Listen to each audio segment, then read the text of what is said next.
राधे राधे दोस्तों, राधा अष्टमी 2024 व्रत कथा। राधा अष्टमी व्रत कथा के पाठ से भाग्य लक्ष्मी की बरसती है विशेष कृपा। तो सितंबर बुधवार को है राधा अष्टमी का पर्व। हर साल भाद्र माह के शुक्ल पक्ष की अष्टमी तिथि को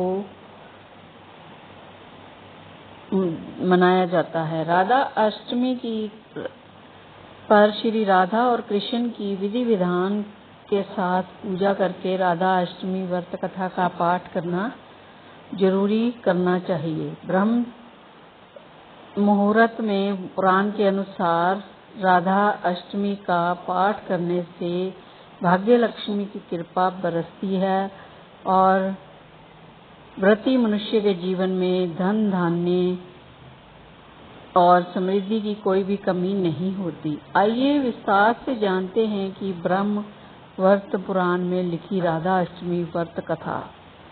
ब्रह्म वर्त पुराण की कथा के अनुसार श्री कृष्ण भक्ति के अवतार देव ऋषि नारद ने एक बार भगवान सदाशिव के चरणों में प्रणाम करके पूछा, हे महाभाग, मैं आपका दास हूँ, बताइए श्री राधा देवी लक्ष्मी या देवी पत्नी है या देवी पत्नी, माँ लक्ष्मी है या सरस्वती? क्या वे अंतरंग विद्या है या वैष्णवी प्रकृति है? कहिए वे वेद कन्या है, देव कन्या है अथवा मुनि कन्या है?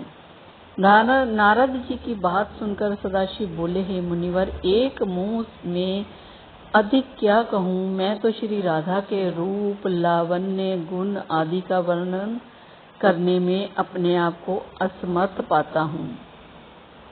उनके रूप आदि की महिमा कहने में भी मैं लज्जित हो रहा हूँ। तीनों लोकों में कोई भी ऐसा समर्थ नहीं है जो उनके रूप आदि का वर्णन करके पार पा सके। उनकी रूप माधुरी जगत को मोहने वाली श्री कृष्ण को मोहित करने वाली है। यदि अनंत मुख से चाहूं तो उनका वर्णन करने की मुझमें क्षमता नहीं है। नारद जी बोले, हे प्रभु, मेरी राधिका जी के जन्म का महत्व सब प्रकार से श्रेष्ठ है। हे भक्त वत्सल, उनको मैं सुनाना चाहता हूँ। हे महाभाग, सब व्रतों में श्रेष्ठ व्रत श्री राधा अष्टमी के विषय में मुझे सुनाइए। श्री राधा जी का ध्यान कैसे किया जाता है, उनकी पूजा अथवा स्तुति किस प्रकार होती है, यह सब मुझसे कहिए। हे सदाशिव, उनकी दिनचर्या, पूजा विधान तथा अर्चना विशेष सब कुछ मैं सुनना चाहता हूँ। आप बतलाने की कृपा करें। शिव जी बोले, वृषभानुपुरी के राजा वृषभानु महान उद्धार थे। वे महान कुल में उत्पन्न हुए तथा सब शास्त्रों के ज्ञाता थे। अनिमा, महिमा आदि 8 प्रकार की सिद्धियों से युक्त श्रीमान, धनी और उदार चेता थे। वे संयमी, कुलीन, सद्विचार से युक्त तथा कृष्ण के आराधक थे। उनकी भार्या श्रीमती श्री कृत्रिंदा थी। वे रूप यौवन से संपन्न थी और महान राजकुल में उत्पन्न हुई थी। महालक्ष्मी के समान भव्य रूप वाली और परम सुंदरी थी। वे सर्व विद्याओं और गुणों से युक्त थी और कृष्ण स्वरूपा तथा महापतिव्रता थी। उनके ही गर्भ से शुभदा भाद्रपद की शुक्ल अष्टमी को मध्य काल में श्री वृंदावेश्वरी श्री राधिका जी प्रकट हुई। हे महाभाग, अब मुझसे श्री राधा जन्म महोत्सव में जो भजन, पूजन, अनुष्ठान आदि कर्तव्य हैं उन्हें सुनिए।